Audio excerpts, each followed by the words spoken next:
മട്ടാഞ്ചേരിയിൽ തെരുവുനായ ആക്രമണത്തിൽ സ്കൂൾ വിദ്യാർത്ഥിനിക്ക് പരുക്ക്. +1 വിദ്യാർത്ഥിനി ഹന ഫാത്തിമയെയാണ് തെരുവുനായ ആക്രമിച്ചത്. സ്കൂളിലേക്ക് പോകുന്ന വഴിയായിരുന്നു നായയുടെ ആക്രമണം. വിവരങ്ങളുമായി നിഷാ ദിലീപ് ഒപ്പം ചേരുന്നു. നിഷാ, ഈ കുട്ടി ചികിത്സയിലായിരിക്കാം. എന്താണ് അവസ്ഥ? എന്താണ് സംഭവിച്ചത്?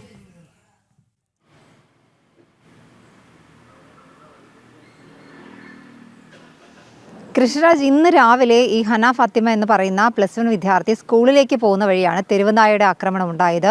മട്ടാഞ്ചേരി ജെയിൻ ടെമ്പിളിനടുത്ത് വെച്ചാണ് തെരുവുനായ കുട്ടിയുടെ കാലിൽ കടിച്ചത്.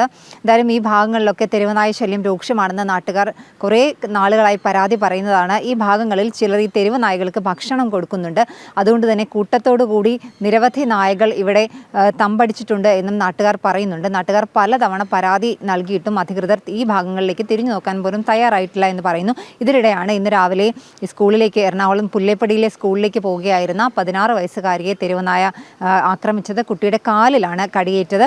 ഈ കുട്ടിയെ മട്ടാഞ്ചേരി ഫോർട്ട് കൊച്ചിയിലെ ആശുപത്രിയിലാണ് ആദ്യം കൊണ്ടുപോയത്. പിന്നീട് വാക്സിൻ എടുക്കാനായി എറണാകുളം ജനറൽ ആശുപത്രിയിലേക്ക് കൊണ്ടുവന്നിട്ടുണ്ട്. കുട്ടിയുടെ പരിക്ക് ഗുരുതരമല്ല എന്നാണ് ആശുപത്രിയിൽ നിന്ന് ലഭിക്കുന്ന സൂചന. എന്തായാലും വാക്സിൻ നൽകിയ ശേഷം കുട്ടിയെ വീട്ടിലേക്ക് തന്നെ പറഞ്ഞയച്ചിട്ടുണ്ട്. എന്തായാലും ഈ പ്രദേശങ്ങളിലൊക്കെ തെരുവുനായ ശല്യം രൂക്ഷമാണ്. നിരവധി കുട്ടികൾ സ്കൂളിൽ പോകുന്ന വഴി ഇത്തരത്തിൽ തെരുവുനായകൾ ആക്രമിക്കുന്നതും തെരുവുനായകൾ ഈ കുട്ടികളുടെ പുറകെ ഓടുന്നതും ഒക്കെ പതിവാണ് എന്ന് നാട്ടുകാർ പറയുന്നുണ്ട്. എന്തായാലും ഈ ഹന ഫാത്തിമയ്ക്ക് കാലിലാണ് പരിക്കേറ്റിട്ടുള്ളത്. ഹന ഫാത്തിമയെ ഫോർട്ട് കൊച്ചിയിലെ ആശുപത്രിയിലും പിന്നീട് എറണാകുളം ജനറൽ ആശുപത്രിയിലും പ്രവേശിപ്പിച്ചു. വാക്സിൻ നൽകിയ ശേഷം കുട്ടിയെ വീട്ടിലേക്ക് വിട്ടയച്ചിട്ടുണ്ട്. കുട്ടിയുടെ പരിക്ക് ഗുരുതരമല്ല എന്നും ആശുപത്രി അധികൃതർ അറിയിച്ചിട്ടുണ്ട്.